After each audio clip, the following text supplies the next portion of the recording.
για να με κάνουν να ξεχάσω το σκληρό το χωρισμό μας που έχει σκοτώσει το δεσμό μας.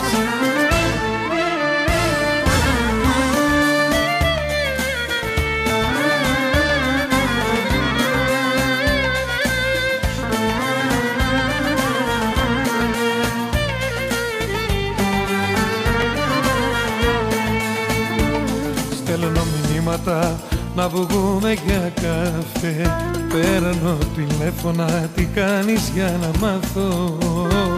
Σου λέω τώρα, σ' αγαπώ όσο ποτέ και θα σε υπεύθυνη για ό,τι και να πάθω.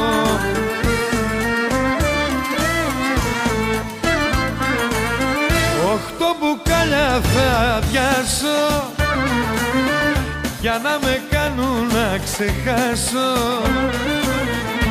το σκληρό το χωρισμό μας που έχει σκοτώσει το δεσμό μας.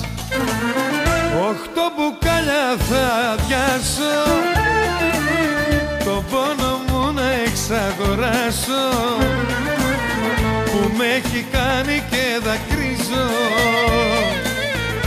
Φωτογραφίες μας παλιές σαν να την κρίζω.